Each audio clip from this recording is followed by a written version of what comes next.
Okay, I'm very pleased to have here today Dr. Wan, who was very, very instrumental in the movie Eye Awakenings, because Dr. Wan conducted the EEG brainwave research with the quantitative electroencephalography scans of the brain that we can see some pictures of here.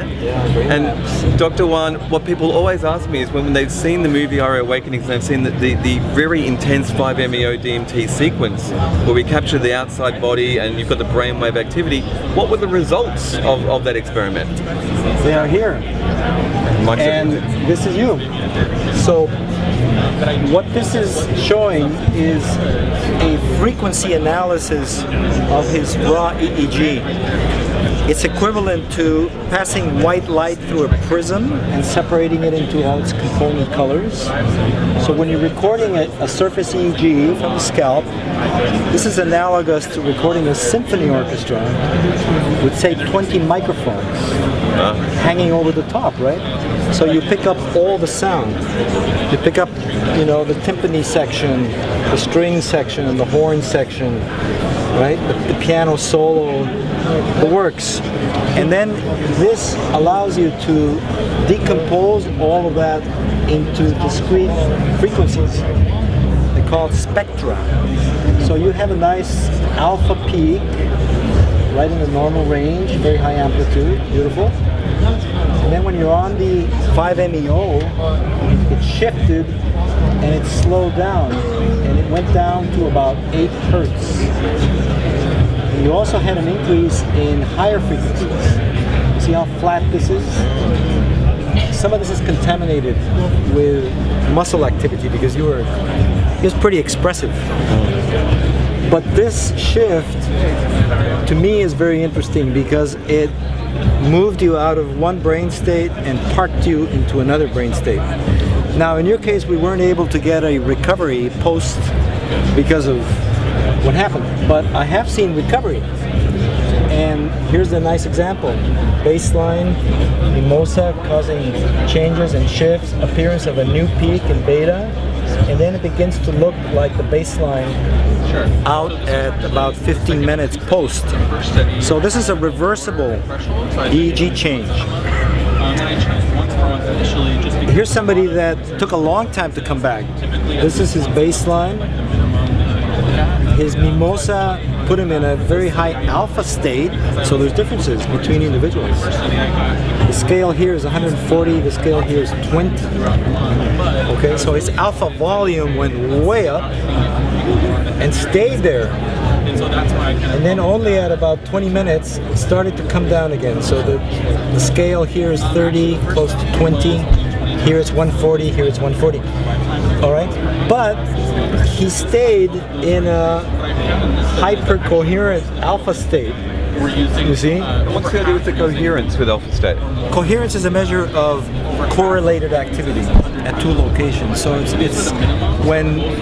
a measure of connectivity of brain regions that are communicating. So your brain's at optimal state because it's connected more. Yeah, hyper-connected. So you're receiving signal more.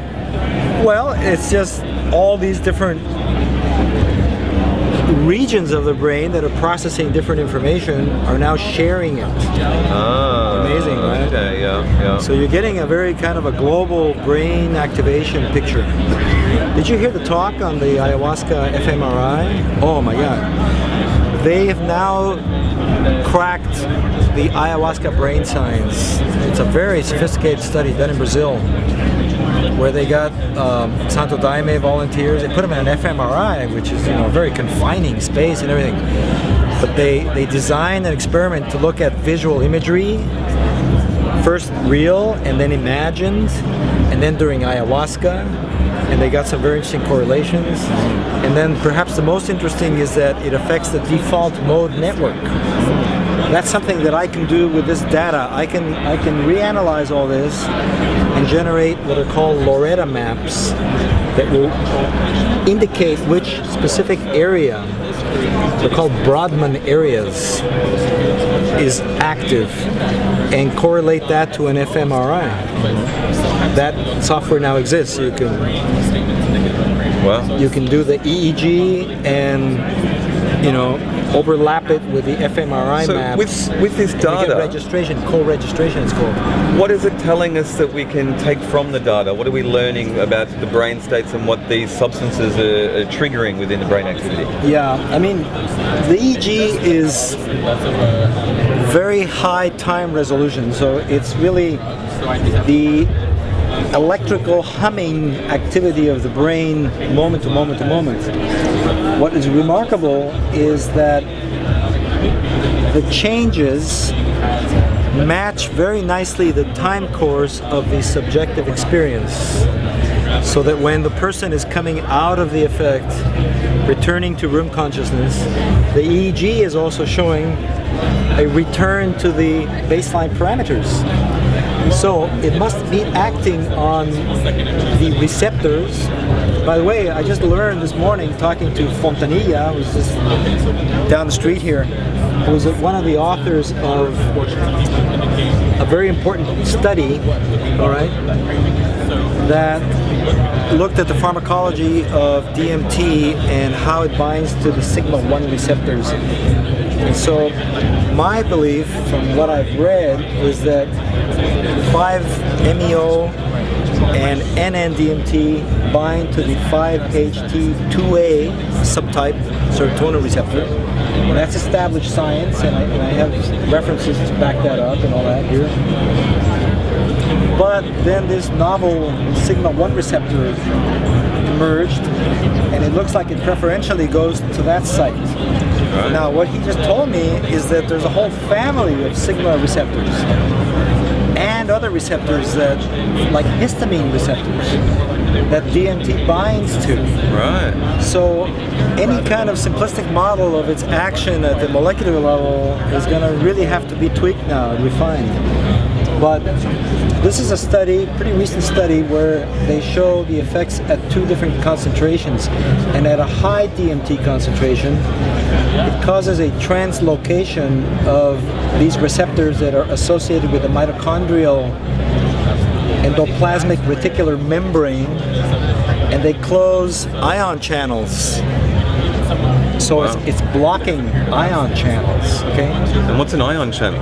Oh, come on. Ion channels are the macromolecular structures that allow the flow of ions, sodium, calcium, potassium, and chloride, which carry the ionic current. This is the bioelectricity. Right. Nerves and muscles and excitable tissues. So, very fundamental. Fundamental stuff. I mean, anything that has such a profound effect on consciousness has to be changing the brain in some significant way.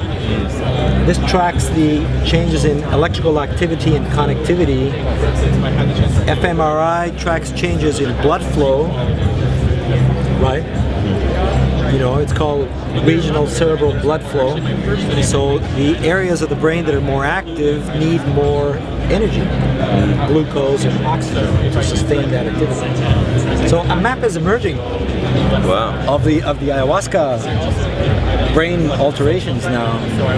And this lab, they're connecting all these dots, and it's linked to depression because it works on the same default mode network that is being addressed now for depression. So that's a big study. Reba's involved. He's got an international team now. So I've got to ask you, as well as the science background, which obviously that's your speciality, you have experienced the sacrament yourself. Yes. And so on an emotional or a personal level, how would you describe your experience? Spiritual medicine.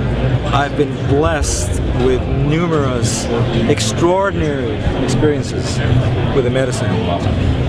And I personally believe that in order to study as a neuroscience project the actions of these molecules, that you need to experience them as well. You know, the model of recording somebody's experience and just looking at it objectively and analyzing with all the tools of science can only go so far. I think that the new investigators have to also have the experience so they know what they're really talking about, you know, in a deep personal way. for me, the ayahuasca has been it's still an unfolding path. I mean, I'm in kindergarten, you know. I've done numerous ceremonies all over the place. It follows me now, probably like you too, right? Yeah, yeah. It shows up. Yeah. You get invitations to ceremonies all the time, right? You run into people that are connected. The way it was described to me by a Shuar shaman from Ecuador that I first worked with, he would do ayahuasca mediated healings. So he would drink and then do healing works. And I was his assistant. So I would sit at his side during these ceremonies in a dark room with the patients here. And I was like the nurse, and he would need, you know, a different scalpel, and I would hand it over. Now he would need a crystal over here. Now he would need another mapacho, you know, tobacco. Now agua florida at this moment. But I was also having energetic visual experiences, and I was straight. Wow. Okay, and that's So when. how would science explain that? That there's a shared resonance of the brainwave activity when you're in that state? That's extraordinary to me. Yeah. I mean, I was close like this to him, and I had visions of jungle. I remember an anaconda, another time a jaguar. That's when I said, this is really something very magical, very extraordinary. So What is going on, you know, in our brains? Now, my question to the speaker at the ayahuasca session that ended just at noon, I said to him, have you looked at synesthesia?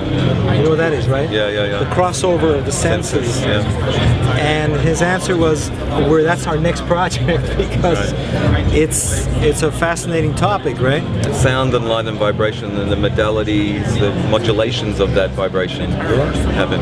Yeah. Dr. Wan, thank you so much for Thank your you, input Rack. and for being part of the film and the experience of Ira Awakening and for all your research on the frontiers of consciousness. Thank you. I think that film is a classic.